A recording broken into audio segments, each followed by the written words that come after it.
నమస్కారం,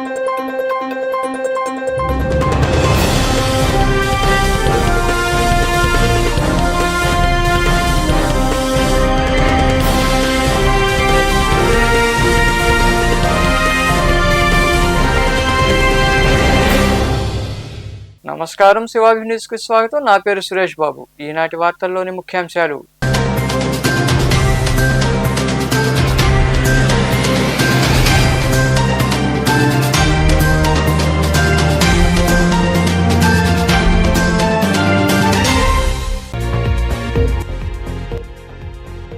తండ్రి మరణంపై అనుమానాలుంటే అప్పటి నుంచి ఏం చేశారు? మీ చిన్నాన్న వివేకానంద రెడ్డి హత్య గురైతే హంతకులు ఎందుకు పట్టుకోలేదని వైకాపా అధినేత జగన్ పై విమర్శలు దాడి చేసిన సర్వేపల్లి ఎమ్మెల్యే సోమిరెడ్డి చంద్రమోహన్ రెడ్డి.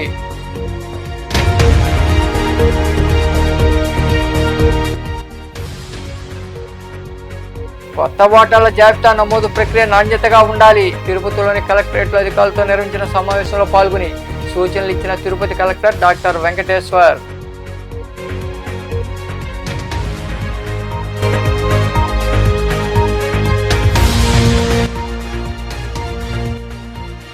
రాష్ట్రంలో మహిళలకు రక్షణ లేదు. విశాఖపట్నంలో జరిగిన సమావేశంలో చంద్రబాబుపై విమర్శలు చేసిన వైకాపా రాష్ట్ర మహిళా విభాగం అధ్యక్షురాలు ఉర్దు కళ్యాణి.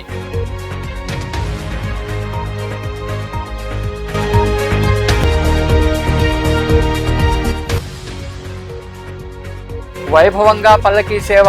గూడూరు పట్టణంలోని హైస్కూల్ రోడ్డు కొలువైన శ్రీ రాజరాజేశ్వరి ఆలయంలో నిర్వహించిన అభిషేకాలు, పూజల్లో పాల్గొని అమ్మవారిని దర్శించుకున్న భక్తులు. ఎలక్షన్ కమిషనర్ ఆదేశాల మేరకు జిల్లాలో సర్ కార్యక్రమం నాణ్యతగా ఉండాలని తిరుపతి కలెక్టర్ డాక్టర్ వెంకటేశ్వర్ సంబంధిత అధికారులను ఆదేశించారు. తిరుపతిలోని కలెక్టరేట్లో నిర్వహించిన సమావేశంలో ఆయన అధికారులకు దిశానిర్దేశం చేశారు. తిరుపతిలోని కలెక్టరేట్లో జాయింట్ కలెక్టర్ గోవిందరావు, డిఆర్ఓ నరసింహులతో కలిసి సర్పై కలెక్టర్ డాక్టర్ వెంకటేశ్వర్ ఓరియంటేషన్ కార్యక్రమం నిర్వహించారు. ఈ సందర్భంగా కలెక్టర్ డాక్టర్ వెంకటేశ్వర్ మాట్లాడుతూ ప్రతి ఇంటికి వెళ్లి ఎన్యుమరేషన్ ఫారం ఇవ్వాలన్నారు. బిఎల్ఓలకు, ఈఆర్ఓల నుంచి శిక్షణ కార్యక్రమం వచ్చే నెల 5వ తేదీ నుండి 14 వరకు ఉంటుందని తెలిపారు. బిఎల్ఓలు ప్రతి ఇంటిని జూన్ 15వ తేదీ నుండి జూలై 15 వరకు సందర్శించాలన్నారు. హేతుబద్ధీకరణ జాబితా జిల్లా నుంచి ప్రధాన ఎన్నికల అధికారికి పంపించడం జరుగుతుందని, ముసాయిదా ఓటర్ల జాబితాను జూలై 21న ప్రచురించడం జరుగుతుందని పేర్కొన్నారు. జూలై 21 నుంచి ఆగస్టు 8వ తేదీ వరకు చేర్పులు, మార్పులు ఉంటాయని ఆయన వివరించారు. మీ తండ్రి రాజశేఖర రెడ్డి మరణంపై అనుమానం ఉంటే ఆయన బిడ్డగా 2009 నుంచి ఏం చేస్తున్నారు? మీ చిన్నాన్న వివేకానంద రెడ్డి హత్య గురైతే హంతకుల్ని ఎందుకు పట్టుకోలేదు? 5 ఏళ్లకు సీఎంగా వెలగబెట్టినప్పుడు ఎందుకు మౌనంగా ఉన్నారు అని వైకాపా అధినేత జగన్ను సర్వేపల్లి ఎమ్మెల్యే సోమిరెడ్డి చంద్రమోహన్ రెడ్డి నిలదీశారు. అమరావతిలో సోమిరెడ్డి మాట్లాడుతూ తన తండ్రిని చంపిన వారిని చట్ట ప్రకారం శిక్షించాలని, పులివెందుల నుంచి ఢిల్లీ వరకు వివేక కుమార్తె సునీత న్యాయ పోరాటం చేస్తూ పులివెందుల పులి అనిపించుకుంటుంటే ఏమీ చేయకుండా జగన్ పిల్లిలా మిగిలారని దుయ్యబట్టారు. వైసీపీ అధ్యక్షులు YS Jaganmohan Reddy statement press conference చూశారు. నిన్నటి నుంచి నాకు అసలు అర్థం కాలే. అయితే ఆయన ఒక మాట చెప్పాడు. వాళ్ళ పెనుతండ్రి, వాళ్ళ తండ్రి, వాళ్ళ తాత వాళ్ళందరూ చనిపోయేదానికి ఎవరు కారణం అన్నాడు. ఆఖరణ వాళ్ళ తండ్రి హెలికాప్టర్లో యాక్సిడెంట్లో చనిపోయిన దానికి వెనక్కి చంద్రబాబు అని చెప్పేసి చంద్రబాబు నాయుడు గారు అన్నారు. ఆయనే అనుమానం అన్నాడు.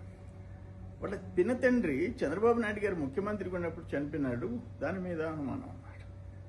అయితే ఒక్కటి నాకు అర్థం కాంది, వాళ్ళ తాత మాట గురించి కూడా చెప్పాడు. కానీ వాళ్ళ నాయనమ్మ, వాళ్ళ జేజమ్మ ఎటు చనిపోయినారు, కానీ అది మాత్రం చంద్రబాబు నాయుడు మీద రుద్దలే. అంతవరకు ఎగ్జామ్షన్ ఇచ్చినాడు. నేను ఒక మాట అడుగుతుండా, రాజశేఖర రెడ్డి గారు ముఖ్యమంత్రిగా యాక్సిడెంట్లో చనిపోతే చంద్రబాబు నాయుడు గారు, నేను కూడా ఉన్నా కాన్వాయ్లో, ఆయన అంత్యక్రియలు చూడాలని పోతే మధ్యలో అంతరాయం కలిగి వెనక్కి వచ్చాం. ఆయన తపన చూసాం, ఎందుకంటే ఆయన పాత స్నేహితుడు. ఆ రోజు ఆయన కాంగ్రెస్ చీఫ్ మినిస్టర్, కాంగ్రెస్ ప్రభుత్వం వెంటనే ఆయనకు అత్యంత ఆప్తుడైన రోసయ్య గారు ముఖ్యమంత్రి బాధ్యతలు చేపట్టారు. కేంద్రంలో మన్మోహన్ సింగ్ గారు ప్రధానమంత్రి, కాంగ్రెస్ ప్రభుత్వం. ఒక కాంగ్రెస్ చీఫ్ మినిస్టర్ యాక్సిడెంట్లో చనిపోతే వెనక కుట్ర దాగుంటే, అది కూడా అపోజిషన్ లీడర్ మీద అనుమానం. అంటే రాష్ట్రంలో కాంగ్రెస్ ప్రభుత్వం, కేంద్రంలో కాంగ్రెస్ ప్రభుత్వం. ఆఖరణ రోసీ గారు తన మిత్రుడు యాక్సిడెంట్ గురించి సిబిఐ వెయ్యాలని చెప్పి కేంద్రానికి రాసి సిబిఐ ఎంక్వైరీ వేయించారు. సిబిఐ టోటల్గా ఎంక్వైరీ చేసి యాక్సిడెంటే ఇది కారణము, ఈ చావుకి యాక్సిడెంటే కారణమని రిపోర్ట్ ఇచ్చింది. అంటే సిబిఐని కూడా చంద్రబాబు నాయుడు గారు, అంటే రాష్ట్రంలో కేంద్రంలో కాంగ్రెస్ ముఖ్యమంత్రి ప్రధానమంత్రులు ఉంటే, కాంగ్రెస్ ప్రభుత్వాలు ఉంటే, ప్రతిపక్షంలో కూర్చున్న చంద్రబాబు నాయుడు గారు సిబిఐని కూడా మేనేజ్ చేసి రిపోర్ట్ ఇప్పించాడా? ఏం మాట్లాడుతున్నారు మీరు అంటున్నా నేను ఇంకొకటి అడుగుతుండా. సోషల్ మీడియాలో ఒక క్యాట్, పిల్లి మీదకి వాళ్ళ మదర్ క్యాట్, ఫాదర్ క్యాట్ మీదకి ఏదైనా అదర్ ఎనిమల్స్ చూస్తే తిరగబడింది సోషల్ మీడియాలో చూశాను. నేను అడుగుతున్నాను, మీ తండ్రి 2009లో ఆయన యాక్సిడెంట్కి వెనకెవరో ఉండారు, కుట్రలు కుతంత్రాలు అని అంటే నువ్వేం చేస్తున్నావు? నువ్వు ముఖ్యమంత్రి అయిన తర్వాత 5 ఏళ్ళు ఏం చేసావు? ఎందుకు గాజులు తొడుక్కొని మూల కూర్చున్నావు? ఎందుకు సైలెంట్గా ఉండవు? మీ చెల్లెలు సునీతమ్మ వాళ్ళ తండ్రి వివేకానంద రెడ్డి హత్య గురైనాడు, నో డౌట్. ఆయన హత్య జరిగిన కొద్ది నెలకి తమరు ముఖ్యమంత్రి అయినారు. 5 ఏళ్ళు చీఫ్ మినిస్టర్. మీ చిన్నాన్న చనిపోయిన తర్వాత, హత్య గురైన తర్వాత ఏం చేస్తున్నా? ఎందుకు హంతకులను సరిగా తేల్చలేకపోయినా? ఎందుకు మీ చెల్లెలు వాళ్ళ తండ్రి చనిపోతే విరోచితంగా పోరాడుతుంది, రాష్ట్రం, కేంద్రం, సుప్రీంకోర్టు దాకా పోరాడుతుంది. అరే, పులివెందుల పులి అనిపించుకుంది, నువ్వు పులివెందుల పిల్లివే. ఆ క్యాట్ మేలు అంటున్నా నేను. సోషల్ మీడియాలో ఉండే క్యాట్ నీకంటే పౌరుషంగా ఎదుర్కొంది వాళ్ళ పేరెంట్ క్యాట్స్ని ప్రొటెక్ట్ చేసేదానికి. సునీతమ్మ పోరాడింది, సుప్రీంకోర్టు దాకా పోరాడుతూనే ఉంది, ఈ రోజుకి కాంప్రమైజ్ కాలే. బట్ తమరేం చేశారు? ఏమన్నా అర్థం ఉందంటయ్యా నువ్వు మాట్లాడే మాటలకి? ఆయన కంప్లీట్ పాదసారథి రెడ్డి చరిత్ర అంతా చెప్పాడు. పాదసారథి రెడ్డి కడప, పులివెందుల మీ తండ్రులు, తల్లులు, మీ తాతలు, ముత్తాతలు బ్యాక్గ్రౌండ్ అంతా చెప్పాడు. మాకైతే అంత దూరం తెలియదు కదా, మేము విన్నాం. ఇప్పటికీ ప్రథమ సాక్షి మీ తాతలు, ముత్తాతల దగ్గర నుంచి, మీ తండ్రి దగ్గర నుంచి జరిగిన ఘోరాలు, నేరాలు విషయంలో పాదసారథి రెడ్డి ఒక్కడే పర్ఫెక్ట్గా ప్రజల ముందు చెప్పగలిగినాడు. ఇది జగన్మోహన్ రెడ్డి, నువ్వు ఎన్నైనా అనుకొని నువ్వు రాజశేఖర రెడ్డి టైంలో, మీ తండ్రి టైంలో చేసిన కరప్షన్, నిన్న నువ్వు చీఫ్ మినిస్టర్ అయిన తర్వాత ఎక్సైజ్లో 30,000 మంది నీకు ఓట్లేసిన వాళ్ళు చనిపోయినారయ్యా. 30,000 మంది, లక్షల మంది పడకలే. ఈ నెల 24న యూపీఎస్సీ సివిల్ సర్వీసెస్ పరీక్ష ప్రశాంత వాతావరణంలో పగడ్బందీగా నిర్వహించేందుకు ఏర్పాట్లు పూర్తి చేసినట్లు తిరుపతి జిల్లా కలెక్టర్ డాక్టర్ వెంకటేశ్వర్ తెలిపారు. తిరుపతిలోని కలెక్టరేట్లో నిర్వహించిన సమావేశంలో ఆయన మాట్లాడారు. మార్క్స్ కాపీ చేస్తే కఠిన చర్యలు తప్పని హెచ్చరించారు. ఈ అడ్మిట్ కార్డు లేనిదే అభ్యర్థులను పరీక్షా కేంద్రంలోకి అనుమతించరని, పరీక్షా సమయానికి అరగంట ముందు అభ్యర్థులను కేంద్రాల్లోకి అనుమతి ఇవ్వడం జరుగుతుందని ఆయన వివరించారు. ఈ సమావేశంలో అసిస్టెంట్ కోఆర్డినేటింగ్ అధికారులు, లైసెన్స్ అధికారులు తదితరులు పాల్గొన్నారు. Installed on the mobile of 2-3 additional invigilators who are deputed to guide the candidates in locating their rooms. If mobile device of any of the invigilator deputed for face authentication does not work, he should be replaced with a ఇందాక చెప్పినట్టు additional invigilator. Okay, చూసుకో. ID card తెచ్చుకోకపోయినా manual గా over ride చేసిన వాటన్నిటికీ అలో చేసి undertaking తీసుకుంటాం. So boxes of sensitive materials will be dispatched. Okay, this is all done. Proper security arrangement. So అంతా కూడా మనకి ఇప్పుడు see after entering into the venue, he will use washroom, we will do something. Tahsildar ఇది మీరు చూసుకోవాలి. Supervisor 9:25 అంటే 25 చేయాల్సిందే. Test booklets time of opening 5 minutes. Ensure no two people are at least near. Okay, so దాన్ని మీరు జాగ్రత్తగా చూసుకోండి, అది చాలా ఇంపార్టెంట్. ఇది తహసీల్దార్ సూపర్వైజర్ పర్సనల్ మళ్ళీ అక్కడ తీసుకురాకూడదు ఎగ్జామినేషన్ హాల్కి. ఖచ్చితంగా అది మళ్ళీ బయట ఎక్కడో డిపాజిట్ చేసి ఎగ్జామినేషన్ హాల్లోకి రావాలి. కరెక్ట్గా అడగండి, అక్కడ రిక్వైర్మెంట్ రూల్స్ ప్రకారం పెట్టాలి. Anyone has not received? Okay, right. Next my system works అట్లాంటివి అవుతుంటే tahsildar get it stop. Okay, and తర్వాత కలెక్టర్ 3 o'clock నుంచి కంప్లీట్ డార్క్ అయిపోతుంది. So be prepared for let there be sufficient lighting in the rooms. Okay, this you should ensure lighting facilities. And second thing, it is very hot. Fine.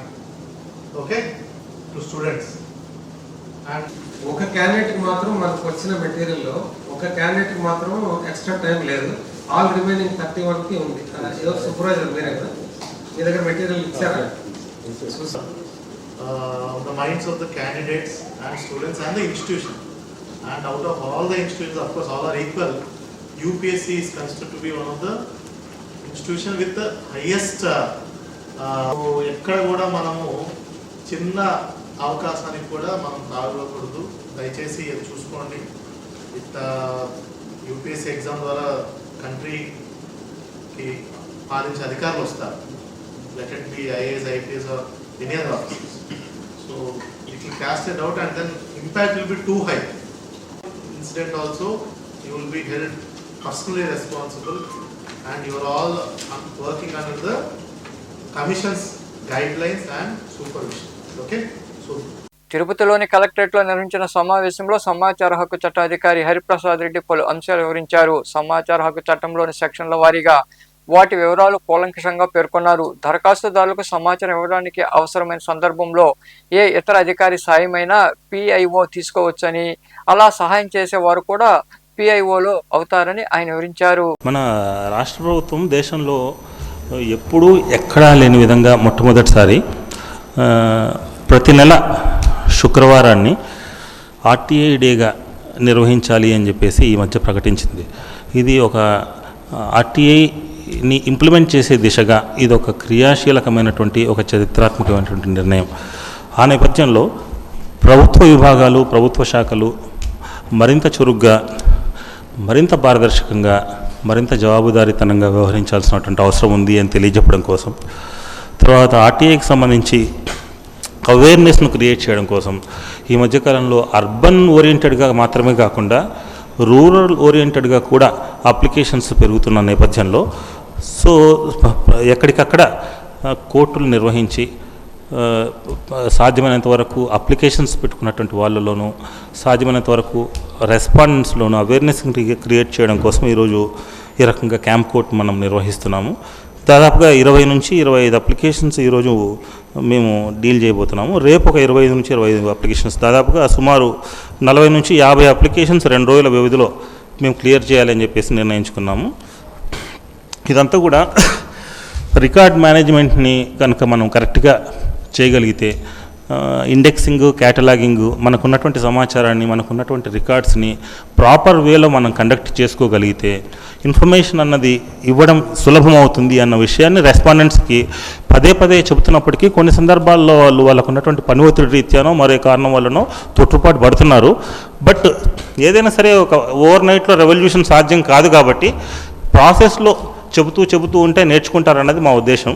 I think soon ఇప్పటికే చాలా వరకు వాళ్ళ వైపు నుంచి పనితీరు బాగానే మెరుగుపరుచుకున్నారు. కొన్ని సందర్భాల్లో మాత్రం ఇన్ఫర్మేషన్ ఇవ్వడంలో అలసత్వం కనిపిస్తోంది. సో ఎందుకు అలసత్వం కనిపిస్తుంది, ఏ సమస్య ఉంది అన్నది తెలుసుకోవడం కోసం, ఆ రెస్పాండెంట్లకు ఉన్నటువంటి ఛాలెంజెస్ ఏంటి అన్నది తెలుసుకోవడం కోసం ముఖ్యంగా ఈరోజు నేను ఇక్కడ దాకా వచ్చాను. సో రెస్పాండెంట్లతో కూడా మాట్లాడి క్షేత్రస్థాయిలో వాళ్ళకు ఉన్నటువంటి సమస్యలు ఏంటి, మనం ఆ సమస్యలను ఎట్లా అధిగమించవచ్చు అన్నది వాళ్ళతో కాస్త చర్చ జరిపి సమస్య పరిష్కారం దిశగా మనం ఏం చేయొచ్చు అన్నది ఒక ఆలోచన చేద్దాం అన్నది మా ప్రయత్నం. 2024 తర్వాత నుండి ఏపీలో హింసాత్మక నేరాలు దారుణంగా పెరిగాయని NCRB రిపోర్టు చెబుతోందని వైకాపా మహిళా విభాగ అధ్యక్షురాలు మరియు ఎమ్మెల్సీ ఉర్దు కళ్యాణి అన్నారు. విశాఖలో ఆమె మాట్లాడుతూ, ఈ నివేదిక ప్రకారం మన రాష్ట్రం మహిళలపై అఘాయిత్యాల్లోనూ ఫేక్ న్యూస్లు ప్రచారం చేయడంలోనూ మొదటి స్థానంలో ఉందన్నారు. ఉమెన్ ట్రాఫికింగ్లో 3వ స్థానంలో ఉందని, ఉన్న మహిళలకే రక్షణ ఇవ్వలేరు కానీ 3-4 కనమని చంద్రబాబు చెబుతున్నారని విమర్శించారు. మొన్న NCRB రిపోర్ట్ వచ్చింది 2024వ సంవత్సరం కోసం. ఆ సంవత్సరంలో తీసుకుంటే కేవలం 3 నెలలే మా ప్రభుత్వం అధికారంలో ఉంది, మిగతా 9 నెలలు ఎలక్షన్ కమిషను అలాగే ఈ కూటమి ప్రభుత్వం అధికారంలో ఉండడం మనందరము చూసాం. అందులోనంట ఎంత దారుణంగా నేరాలు జరిగాయి అనేది చెప్పడం జరిగింది. ఎందుకంటే హింసాత్మక నేరాల్లో నంబర్ 1 స్థానంలో మన ఆంధ్రప్రదేశ్ రాష్ట్రం ఉంది.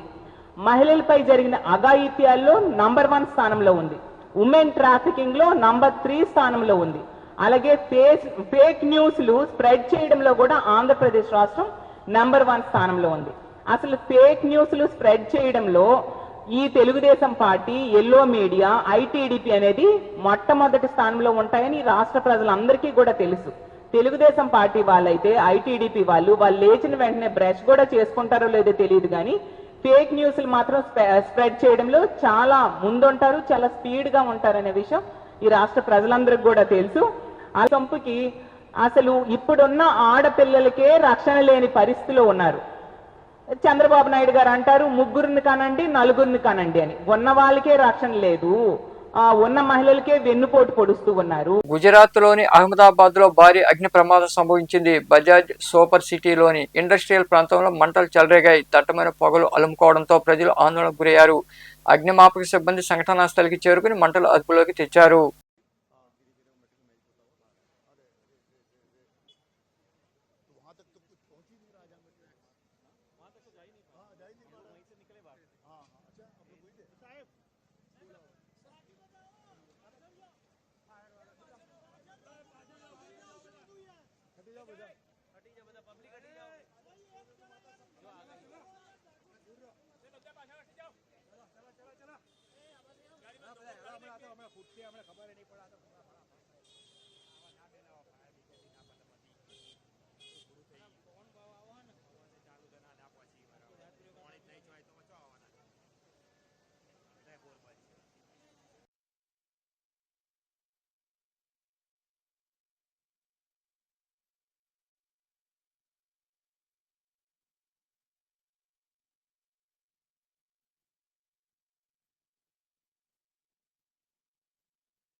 గూడూరు పట్టణంలోని హైస్కూల్ రోడ్లో వెలసిన శ్రీ రాజరాజేశ్వరి ఆలయంలో శుక్రవారం సందర్భంగా అమ్మవారికి అభిషేకాలు, ప్రత్యేక పూజలు జరిగాయి. రాత్రి సామూహిక లలిత సహస్రనామ పారాయణం, ఖడ్గమాల, కుంకుమార్చన, పలకీ సేవ వైభవంగా నిర్వహించారు. భక్తులుగా పాల్గొని అమ్మవారిని దర్శించుకుని తీర్థప్రసాదాలు స్వీకరించారు. ఉభయదాతలుగా పువ్వాడ వెంకట తిరుపాల్ శెట్టి, అనంతమ్మల జ్ఞాపకార్థం వారి కుటుంబ సభ్యులు వ్యవహరించారు.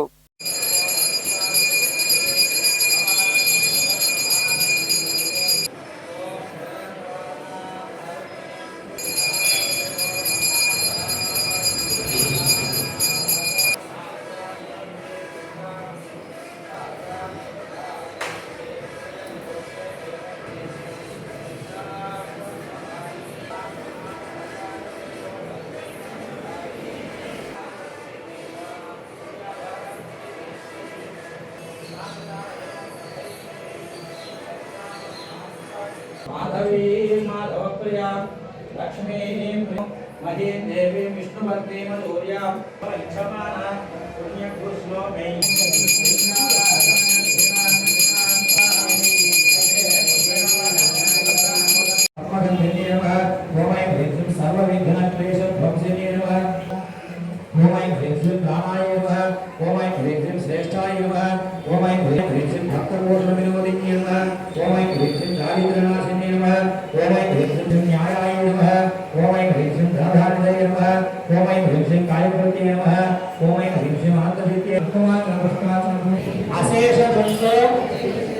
स्वस्थ भयहारिणिका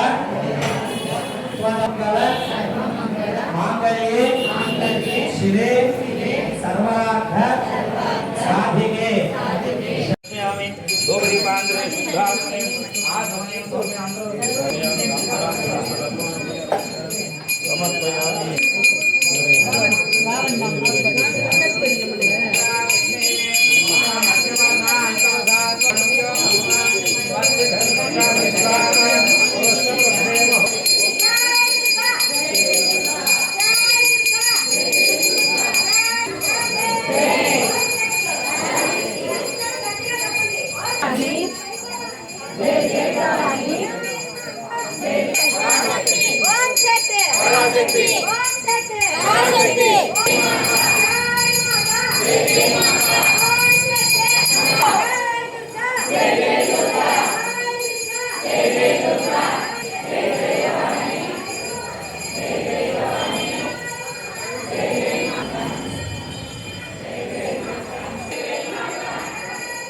వార్తలు ముగించే ముందు ముఖ్యాంశాలు మరోసారి.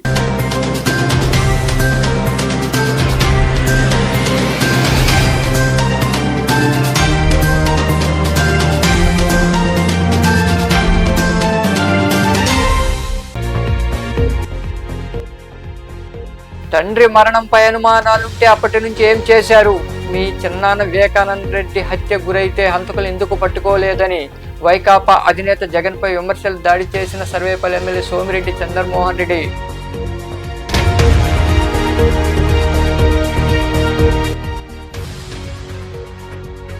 కొత్త ఓటర్ల జాబితా నమోదు ప్రక్రియ నాణ్యతగా ఉండాలి. తిరుపతిలోని కలెక్టరేట్లో అధికారులతో నిర్వహించిన సమావేశంలో పాల్గొని సూచనలు ఇచ్చిన తిరుపతి కలెక్టర్ డాక్టర్ వెంకటేశ్వర్.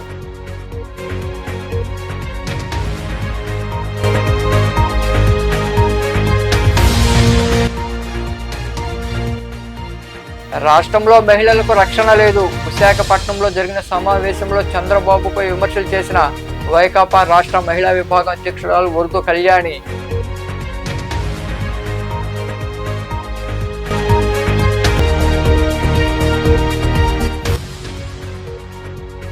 వైభవంగా పల్లకీ సేవ.